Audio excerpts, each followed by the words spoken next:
Tu opinión acerca de los ataques de AMLO, o sea, Andrés Manuel López Obrador, presidente constitucional de los Estados Unidos mexicanos, ¿qué sería su título completo? A Carlos Loret y Carlos Alarraqui. ¿Por qué no publica los ingresos de otro Carlos Slim? Mira,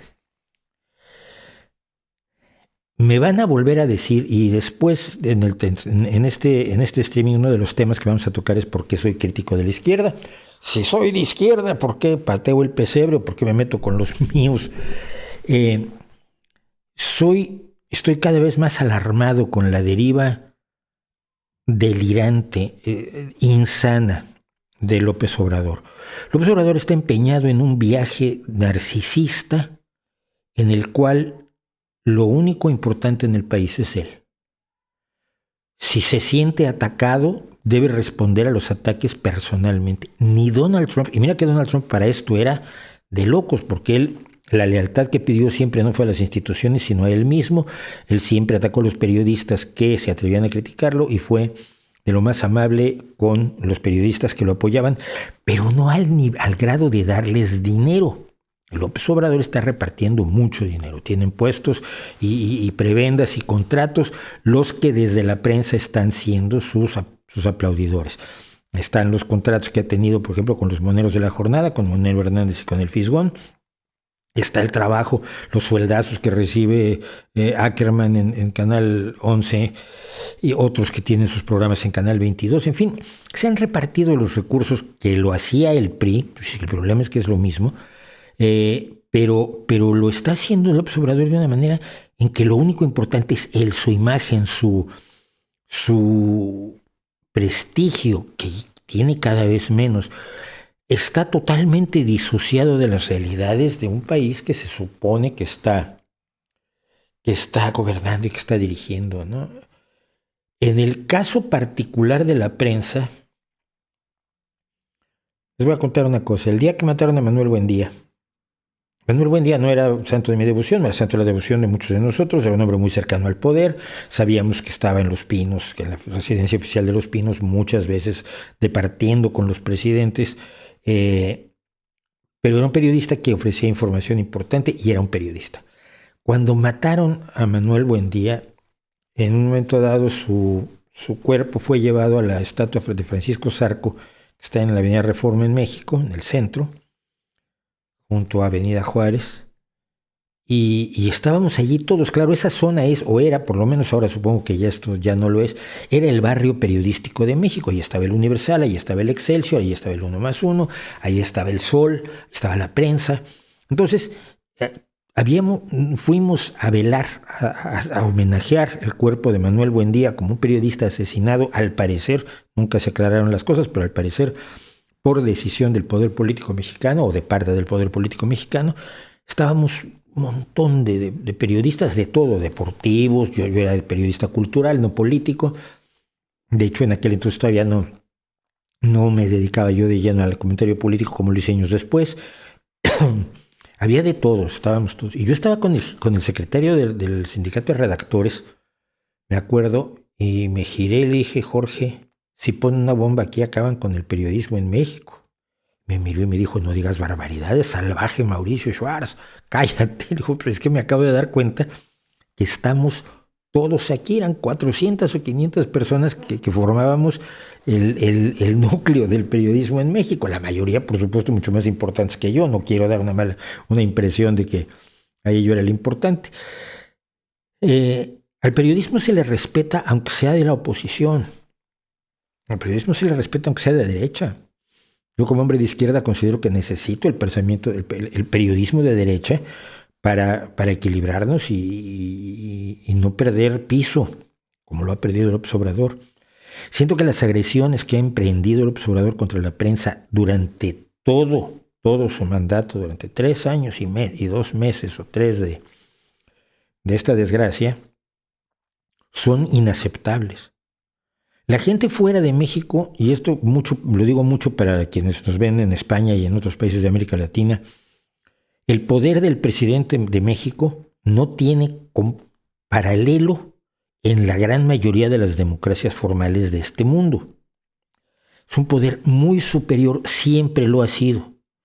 Y siempre ha tenido este nivel de endiosamiento donde se identifica al presidente con la nación, con el pueblo y con los máximos ideales de todos nosotros. El presidente habla por todos porque aunque solo hayan votado por el 45% de las personas, o aunque hayan votado el 75%, hay un 25% que para el que también habría que gobernar. Bueno, el caso es que yo recuerdo, por ejemplo, a los fotógrafos no los dejaban filmar al presidente, tomarle fotografías al presidente ni comiendo, ni bebiendo, ni fumando. Los presidentes fumaban antes, no sé si ahora fumen. Porque había que mantener la imagen.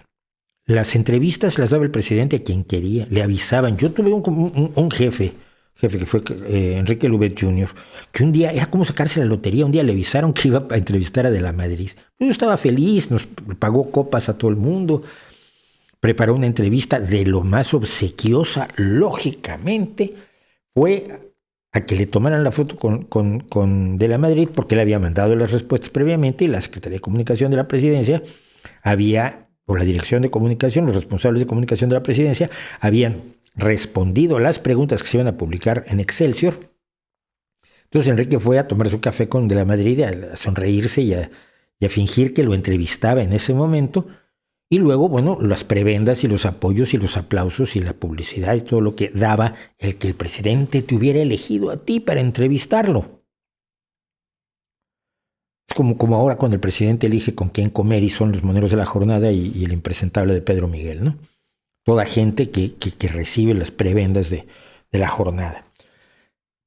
Creo que es indispensable el respeto irrestricto a la prensa. Creo que no se puede usar ese poder enorme, brutal que tiene el presidente, que tiene a su disposición a todo el ejército, que tiene a su disposición a todas las fuerzas policíacas, que tiene a su disposición a toda la gente obsequiosa y arrastrada que siempre ha rodeado a los presidentes de la República.